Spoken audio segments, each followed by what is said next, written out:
और नाम हटाने वाला जो अधिकार है वो सिर्फ चुनाव आयोग के पास ही है। बताइए आप क्यों नाम हटाना चाहते हैं? उन्होंने कहा है कि मेरे को तो मालूम ही नहीं है क्या प्रक्रिया है, क्यों है, मैं क्यों नाम हटाऊं आपका। तब ये बात खुली कि इस तरह का कोई अनियमितता हो रही है। तो क्या ये कहीं ना कहीं हमें चुनाव आयोग की जो एक प्रक्रिया में कुछ किसी तरह के अनियमितता हमारे सामने ला रहा है?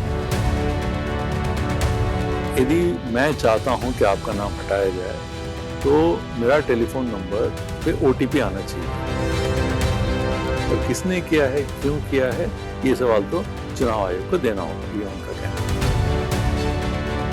किस तरह की प्रतिक्रिया हमको पूरे भारत से देखने को मिली? आपको क्या लगता है ये हाइड्रोजन बम क्या है? नमस्कार, मैं हूं श्वेता त्रिपाठी और आज श्रीनी से संवाद में हम बात कर रहे हैं राहुल गांधी की दूसरी प्रेस कॉन्फ्रेंस के बारे में, जिसमें उन्होंने फिर से वोट चोरी की बात कही है। हमारे साथ हैं द फेडरल के editor in chief Shri S Srinivasan sir. Sir बहुत बहुत धन्यवाद हमसे जुड़ने के लिए। नमस्कार सर, सबसे पहले बात करी जाए तो राहुल गांधी ने एक बार फिर से आरोप लगाया है वोट चोरी का, और इस बार हम बात कर रहे हैं भारी मात्रा में मतदाताओं की सूची हटाने का, मतदाताओं के नाम हटाने के बारे में। तो इतनी बड़ी संख्या में और इतने कम समय में मतदाताओं के नाम हटाने की जो बात करी गई, ये कैसे संभव है और कानूनी तौर पे इसकी क्या प्रक्रिया है? देखिए, आपने ये जो सवाल पूछा उसका जवाब देने के पहले मैं थोड़ा सा विस्तार से बता देता हूँ कि क्या हुआ था। पहला जो प्रेस कॉन्फ्रेंस था राहुल गांधी का, उन्होंने उसमें वोट जो है वो जोड़ने की बात कही थी, किस तरह से वोट जोड़े गए इलेक्टोरल रोल्स में। जो दूसरा जो आपने प्रेस कॉन्फ्रेंस देखा उसमें ये बताया गया कि किस तरीके से नामों को हटाया गया। अब नाम कैसे हटाए जाते हैं, इसका एक पूरा एक प्रक्रिया है जिसको चुनाव आयोग बहुत नियमितता से फॉलो करता है। उसको कैसे करता है मैं आपको थोड़ा समझाता हूँ। ये फॉर्म 7 है। ये फॉर्म 7 जो है ये अवेलेबल होता है ऑनलाइन, और इसको पाने के लिए आप यदि आवेदन करते हैं, ऑनलाइन करना चाहते हैं, तो आपको अपना लॉगिन आईडी और अपना पासवर्ड देके इसको प्राप्त करना होगा। उसके बाद आप इसको भर सकते हैं। मैं आपको पढ़ के सुनाता हूँ इसमें क्या क्या है। इसमें आप देखेंगे तो पहले नाम देना होगा, फिर आपका सरनेम देना होगा, फिर आपका किस पार्ट में है चुनाव बूथ के, कहाँ पर हैं आप, वो देना होगा, फिर एपिक नंबर देना होगा, फिर बाकी ये सब चीज़ें हैं। क्या आपको आपका नाम, अपना नाम हटाना है कि आप चाहते हैं किसी और का नाम हटाना है, वो सब डिटेल्स देने होंगे। अब आप बताइए, यदि आप फिल करने जाएं, यदि कैसे हो सकता है कि इस तरीके के 12 फॉर्म जो है 14 मिनट में भरे जाएं, हटाए गए जी, और किस तरीके से न केवल भर के सब कुछ पूरा प्रक्रिया खत्म होगी, कैसे हो सकती है। तो इस तरह से कई सारे सवाल हुए हैं।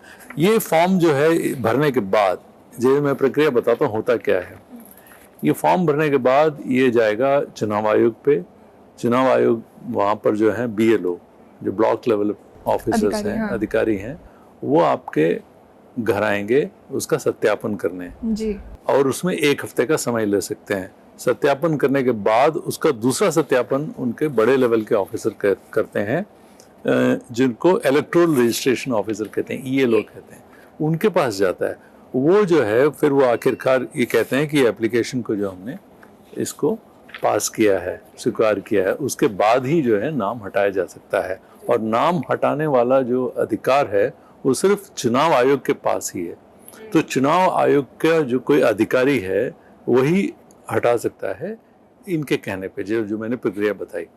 अब यहाँ हुआ क्या है, उन्होंने अपने प्रेस कॉन्फ्रेंस में ये बताया कि मान लें कि मैं और आप पड़ोसी हैं, मैंने चाहा कि आपका नाम हटा दिया जाए, और मैंने जाके आपका नाम हटाने के लिए आवेदन किया है चुनाव आयोग से। वो आवेदन और मेरा टेलीफोन नंबर है, और मैंने सत्यापन करने के लिए जो प्रक्रिया है उसमें अपना नाम, अपना टेलीफोन नंबर दिया है।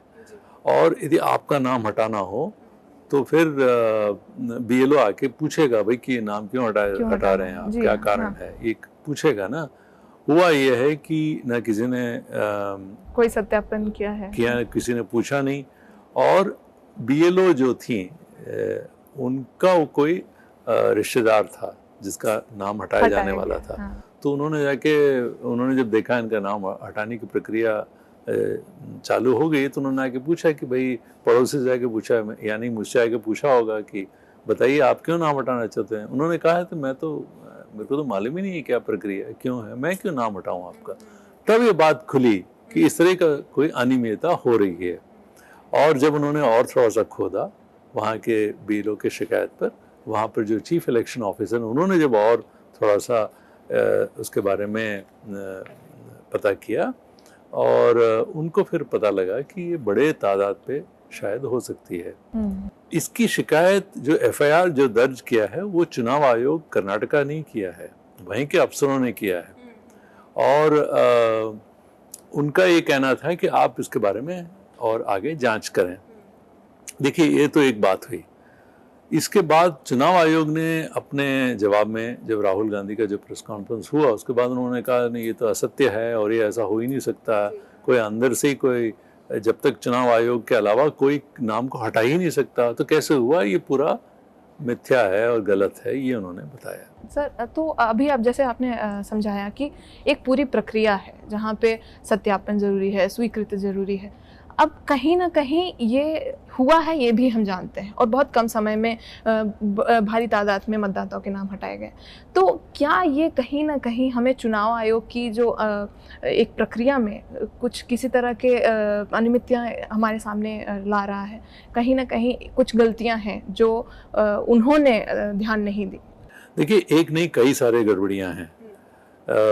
उदाहरण के तौर पे, यदि फिर से मैं आपको उदाहरण बताऊं, यदि मैं चाहता हूं कि आपका नाम हटाया जाए, तो मेरा टेलीफोन नंबर पे ओटीपी आना चाहिए। और जब वो आदमी कह रहा है, पहला आदमी, तो मैंने तो कुछ किया ही नहीं है, मुझे तो मालूम भी नहीं है क्या हुआ है। उनके फिर टेलीफोन पर मैसेज आकर ओटीपी किसने दिया होगा? ये क्लोनिंग जैसा मामला है। जैसे आपने बैंकों का जो फ्रॉड होता है, उसमें आपने देखा होगा क्लोनिंग होता है। उसका मतलब यह है कि आपके टेलीफोन का जो पूरा नियंत्रण कोई और ले लेता है, क्योंकि उसके आपके टेलीफोन जैसे दूसरा एक टेलीफोन का उसने सिम कार्ड है, उसके पास क्लोनिंग किया हुआ है, हूबहू आपका जैसा है वैसे ही उसके पास एक दूसरा फोन है। ओटीपी उनके पास आना चाहिए, उसको भरने पे ही ये जो एप्लीकेशन आगे बढ़ेगा। तो पहला तो सवाल ये हुआ कैसे। जी। दूसरा, जब वो भर दिया, सत्यापन होना चाहिए जी। पहले तो बीएलओ को 1 हफ्ते का समय है, वो भी नहीं हुआ। उसके बाद ये लोगों को करना चाहिए, वो भी नहीं हुआ।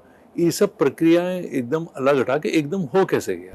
तो ये बहुत बड़ा सवाल है। तो उनका सोचना यह है कि शायद कोई, राहुल गांधी का ये आरोप है कि ये कोई बड़े लेवल पे हो रहा है और ये कहीं से इसका जो है पीछे से कहीं से कुछ किया जा रहा है।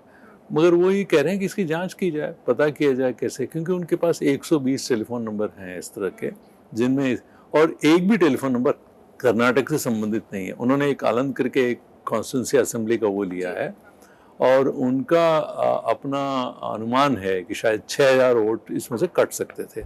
तो चुनाव बदल सकता था, चुनाव का जो नतीजा है वो उल्टा हो सकता था। वहाँ पर अभी तक कांग्रेस जीती है, उनको लगता है कि शायद ये यदि हम नहीं रोकते तो शायद इसका उलट हो सकता था। ये उनका मंशा है, ये पूरा का पूरा उनका ये कहना है। अब चुनाव आयोग चुनाव आयोग का एक तो ये जवाब है कि देखिए, शिकायत आई थी और हमने उसका तुरंत जवाब भी दिया है, ये चुनाव आयोग कह रहा है।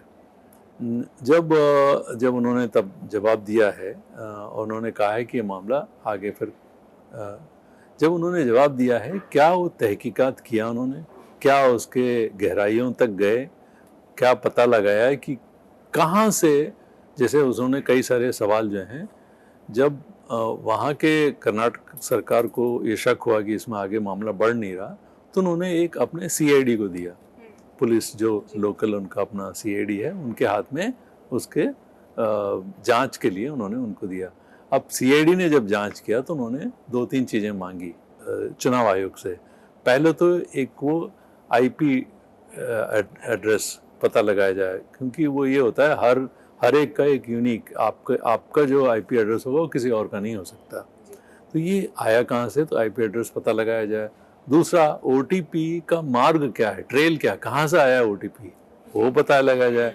दूसरा इसका सर्वर कहाँ है, सर्वर मतलब जो कंप्यूटर जो पूरा आपसे लेता है, रिसीविंग सर्वर कौन सा है, सेंडिंग सर्वर क्या है, किधर है, इसके जो इस पे जांच किया जाए, इसके जो डिटेल्स हैं वो दिया जाए।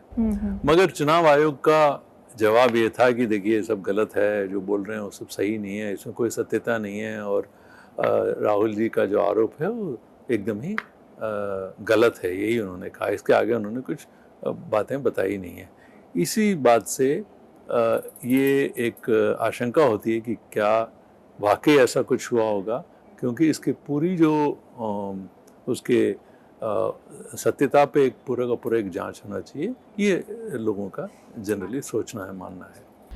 सर अगर बात करी जाए ये भारी संख्या में नाम हटाए जाने की, तो क्या आपको लगता है कि कोई एक वर्ग की ओर इसका निशाना रहा है? और अगर जैसा कि आपने कहा कि उनको लगता है अगर 6000 वोट थे, रिजल्ट कुछ और हो सकता था, तो क्या वाकई में आपकी समझ के अनुसार अगर ऐसा ना किया जाता, अगर नाम ना हटाए जाते, तो क्या चुनावी नतीजे बदल सकते हैं? देखिए ये आरोप है, राहुल जी का आरोप है, कांग्रेस पार्टी का आरोप है। उन्होंने ये जांच की है और उसके जांच के द्वारा उनका ये कहना है कि जिन जिन पोलिंग बूथ पे उनको लगता है कि उनका बाहुल्य ज़्यादा है या उनकी ताकत ज़्यादा है, जहां उनके समर्थक ज़्यादा हैं, उन चुनकर उन पोलिंग बूथ पर सेंध लगाई गई है, ये उनका आरोप है। और उनका ये कहना है कि यदि ये बात सही निकलती, यहाँ तो रुक गया मामला, तो हम इस चुनाव को हार सकते थे। तो उन्होंने दूसरा एक जो दूसरा उदाहरण दिया वो महाराष्ट्र का दिया जी।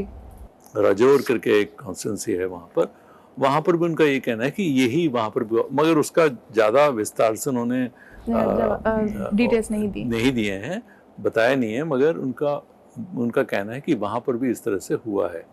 तो एक उन्होंने एक शक पैदा किया है, एक ये जो पूरा जो प्रक्रिया है उसके सत्यता पे एक सवालिया निशान खड़ा किया है।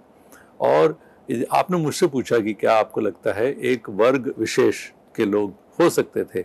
देखिए आखिरकार यदि समर्थक जो होंगे कांग्रेस पार्टी का, उनका ये सोचना इसी वर्ग के लोग उनके समर्थक हो सकते हैं, क्योंकि उनका मानना है कि ये लोग हमारे समर्थक हैं, इसीलिए ये इस तरह का एक काम किया गया है। और किसने किया है, क्यों किया है, ये सवाल तो चुनाव आयोग को देना होगा, ये उनका कहना है। अभी ये दूसरी प्रेस कॉन्फ्रेंस थी, पहले हमने जो वोटर मतदाताओं के नाम जोड़ने की बात हुई, अभी हटाने की बात हुई, लोगों में कुछ तो हलचल नजर आ रही है।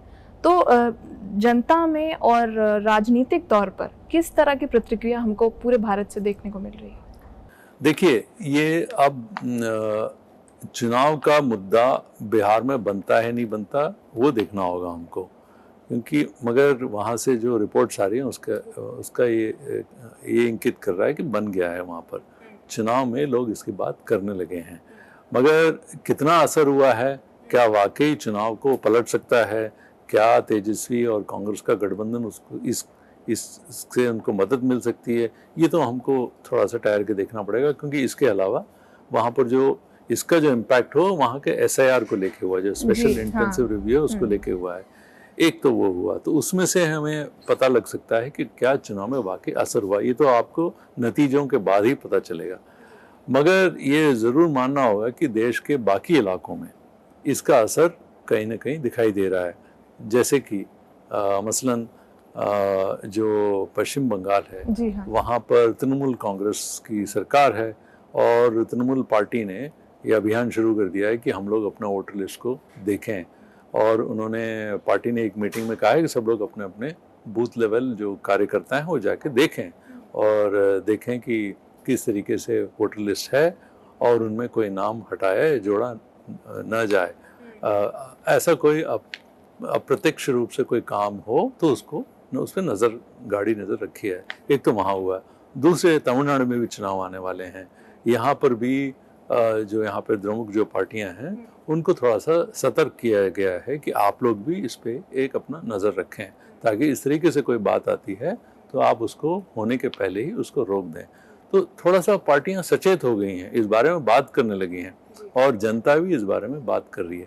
मगर किस दूर तक इसका असर होगा, क्या होगा, अब वो चुनाव के बाद ही पता चलेगा। उसके जो निर्णय आएंगे उसी से हमको पता लग पाएगा।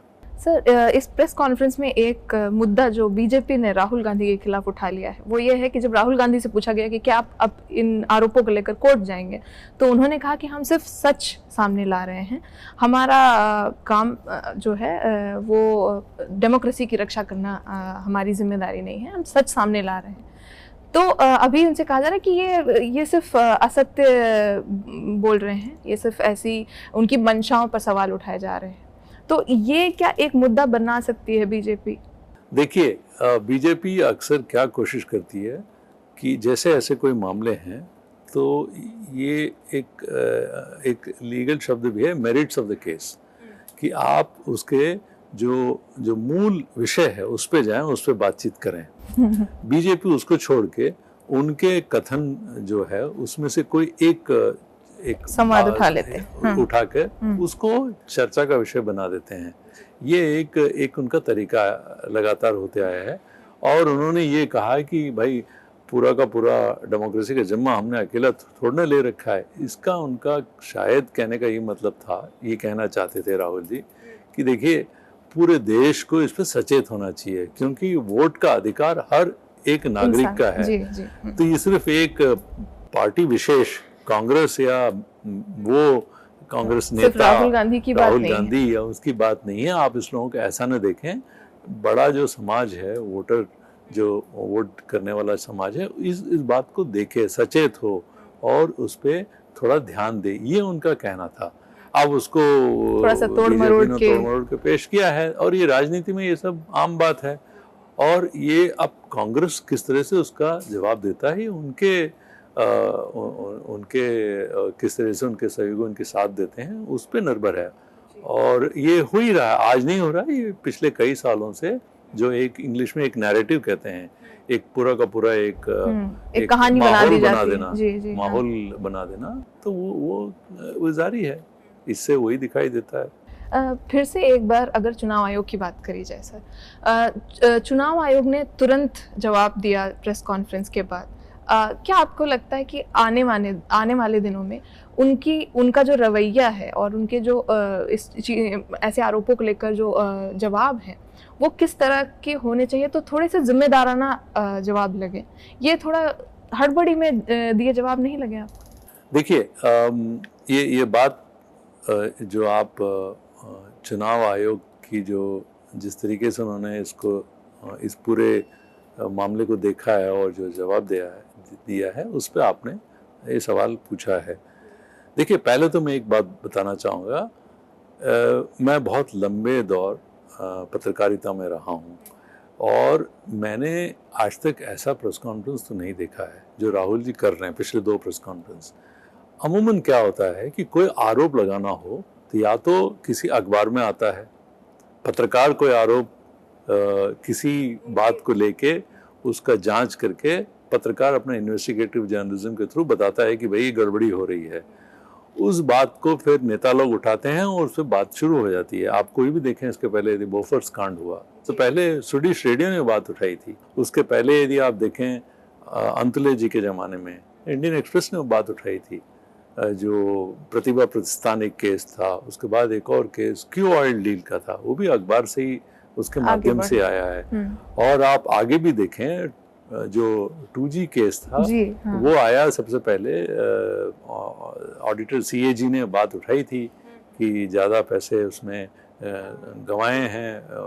तो उसके बाद उसको पत्रकारों ने उठाया, उस पर बातचीत शुरू हो गई, चर्चा हुई और पॉलिटिकल पार्टियों ने आरोप लगाया और उस पर जांच बिठाई गई और उसमें कुछ लोग कैदी भी हुए। आपको मालूम है, कुछ बड़े लोग भी उसमें जेल गए। ये सब प्रक्रिया ऐसे ही पूरा का पूरा एक जो पॉलिटिकल सिस्टम है वो इस तरीके से काम करता है। इधर क्या हो रहा है कि एक नेता खुद जो है, उनकी पार्टी वो जो है जांच का काम कर रही है। जांच का काम उनका नहीं है, जांच तो सरकार को करनी चाहिए। उनका तो काम यह है कि वो बताएं कि देखिए इसमें कुछ गलतियां हैं, त्रुटियां हैं और हम आपको बता रहे हैं, इस पर आप जांच करिए, हमको बताइए, ये उनका काम है। यहाँ क्या है कि राहुल जी इस स्थिति में पहुंच गए हैं कि चूंकि उनको लग रहा है कि भाई सरकार तो कुछ करेगी नहीं, क्योंकि उनका कोई भी जो स्टेटमेंट देते हैं उसको कोई ज़्यादा तवज्जो नहीं मिलता है, जवाब तुरंत मिल जाता है कि नहीं ये तो गलत कह रहे हैं, या इनका बहुत जल्दी उसको किनारे कर दिया जाता है, नकार दिया जाता है।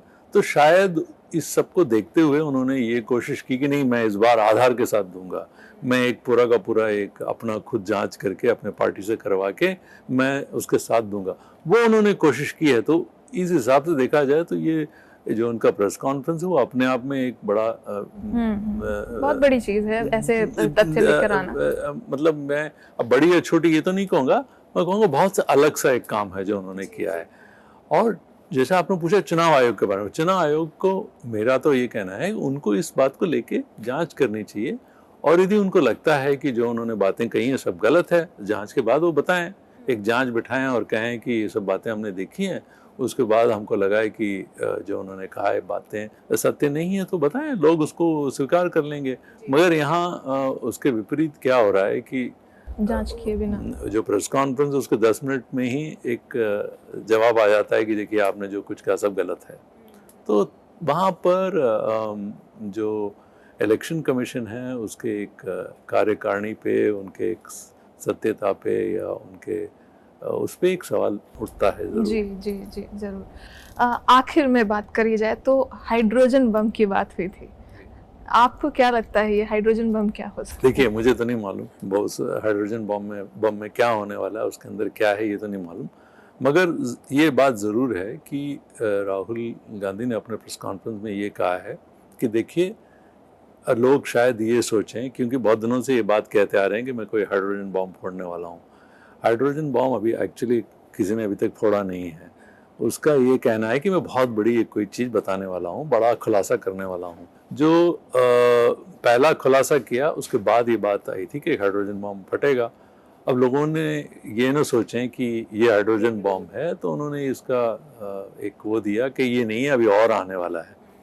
तो देखते हैं आगे क्या होता है। उनका कहना है कि इससे ज़्यादा मैं जो है जो बातें हैं मैं उजागर करूँगा, उनका ये कहना है। देखिए हम भी देखते हैं कि इंतज़ार करते हैं किस तरह का बम आता है। सर बहुत बहुत धन्यवाद हमसे बात करने के लिए।